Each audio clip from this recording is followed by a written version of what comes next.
Welcome back. I thought I'd do another update to show you how we got on the weekend and progress of the garden and how the young birds are getting on. So as you can see, we've done a bit more to the garden. My father built the rest of the path, the border of the path. Just put some gravel here along here so we can have some nice planters along here. The gravel came from where the old wood loft was, and it's opened up the garden, taking that wood loft down and building a new loft facing up towards the top of the road has opened the garden out so much. We've got a 100-foot garden, but it's only about 12 foot wide. So we've scraped the gravel down. We're gonna take the rest of the gravel off, put down some topsoil and chuck down some grass seed, and it will look really nice when it's finished. Everything else is getting there. We just got to finish off a little bit of the veranda there at the front bit. The young birds are coming on well. We weaned off another 8 on the weekend, and they'll be going out on the trap in the next few days when they've got adjusted to the new surroundings. The older young birds have been kitting nicely. My father's had them out today, and they've been taking off and kitting nicely, so that's that's good news. So I'll get on with the result and what we had to do. So the combine had to do a holdover this weekend, so we basketed for Friday, but we didn't race on the Saturday because Saturday weather was absolutely atrocious. It's windy now. For April, this is really weird weather. It's cold, it's windy, it's been raining. Just goes to show how the climate's changing really. But for April it's a bit cold, and my father knew straight away, obviously him flying around Widowwood cocks years ago, even before I was born. Cocks do not like the cold. He said the cocks, it's no good. Cold weather, especially with a holdover, cocks lose form very quickly. So yeah, it showed in the results as well. So father knows what he's talking about with the cocks and how they came. So they were howled over, and we basically got the news that they weren't going to be liberated on the Saturday, and they was going to be held over till Sunday, which isn't ideal in a couple of reasons. We don't like the idea of a holdover because obviously how they're going to be fed, we don't know what other fanciers husbandry is like with their pigeons, whether they treat for coccycanker and worms, etc.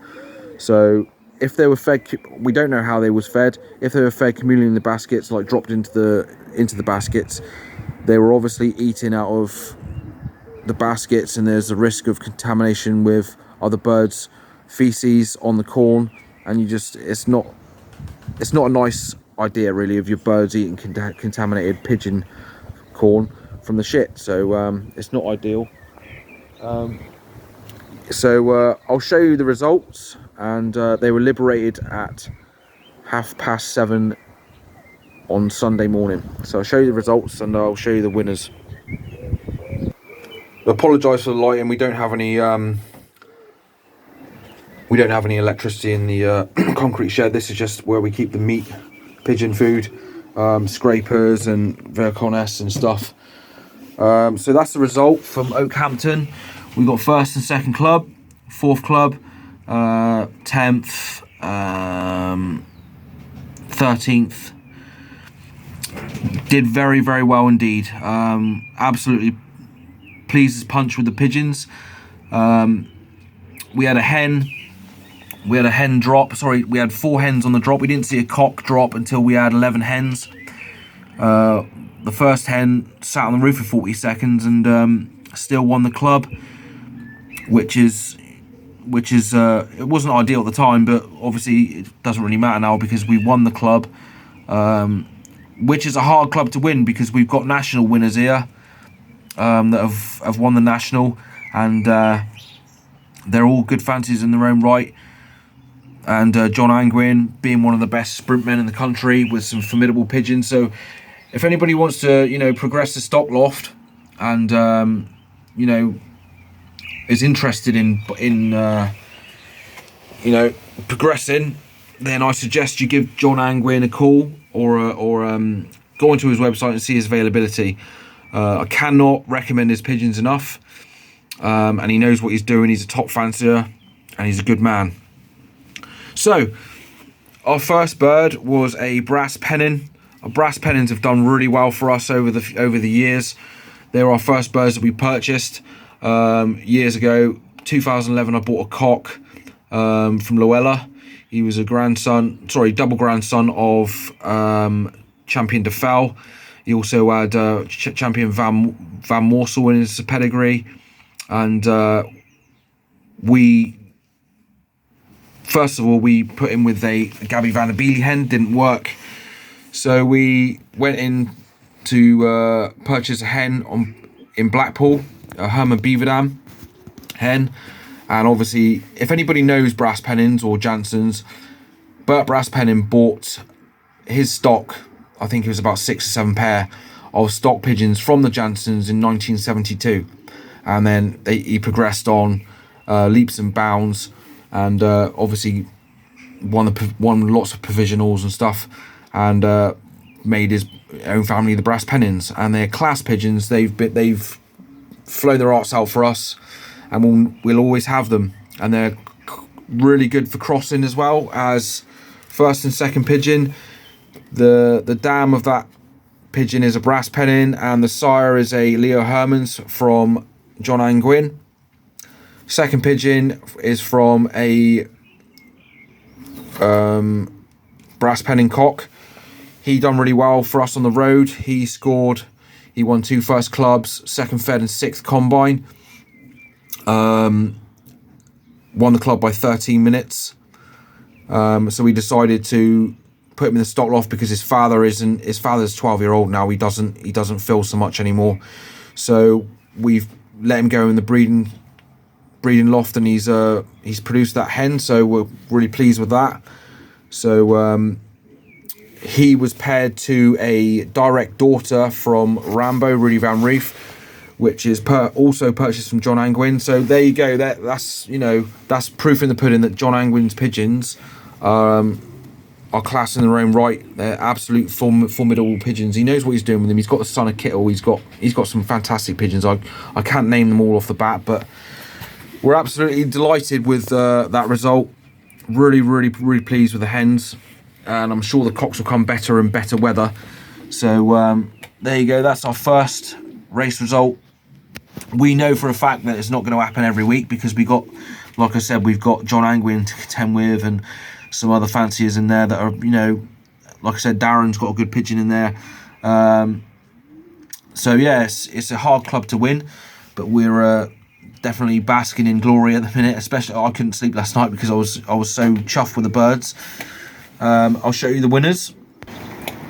So the pigeons have had a bath today. They've not done nothing. They've literally just had a bath and chilled out.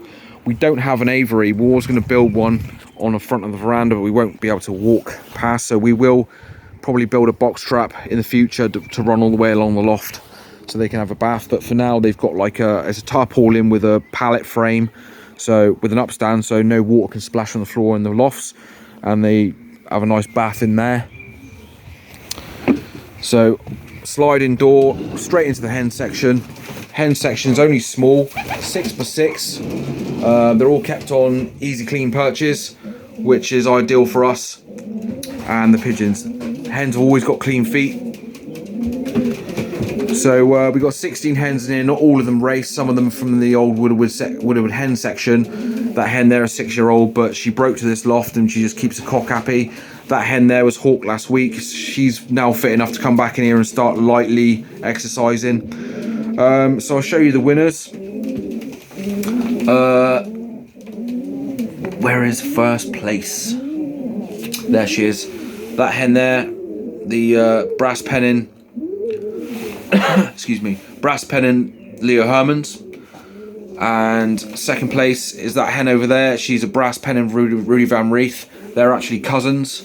So the sire and the dam are brother and sister on separate pairings, if you get what I'm saying. So the mother of that hen is sister to the sire of that hen over there. So the hens come really well for us. That hen didn't even have a cock to come to, so she just went straight in her bowl at basket in, sat in the bowl, and she didn't have a cock because her cock's no longer here. But as you can see, the hens are really keen. Really keen. So we're just happy with how they came. So this is the small hen section. We haven't got like a bob hole so the hens come into their own section. We literally have a sliding door. So we've got to be quick sometimes because the hens will dart into the cock section. It has happened a couple of times. So I'll put you on pause and show you the cocks. So this is a cock section. The cock section, we've got 13 cocks in here now. We did lose a couple on the weekend. And we got a couple that came really well, didn't come very well at all. And their 6-year-old will probably be their last race. There's no point in, you know, sending them. They're absolutely fine in here for motivation for hens that are able to race. He came, must have been about 5-6 o'clock in the evening. Yeah, that's his racing days over. He is 6-year-old. And that red bushart cock over there, he came quite late as well. So this is the cock section. They're on multivitamins at the moment. For the first couple of days after the race, they'll be on multivitamins. That's the trapping system. So they got 3 bob holes and this void there for the 27-inch pad. We are going to switch over to unicorn, but that's all balancing really on if pads, 2 unicorn pads fit in here together, because you've got to link the unicorn pads together.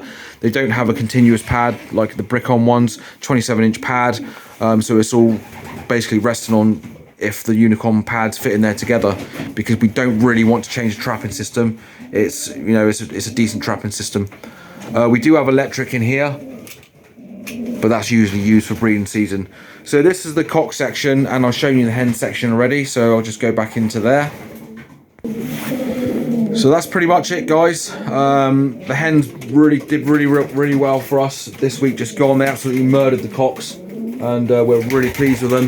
That hen there especially, having no cock to come home to, she knew that. She just went straight in the bowl, and she came home and got 2nd club. And that hen down there, that got 1st. So there you go, guys. We will do another update soon. I hope you all have a good racing season, and I'll catch you soon. Take care.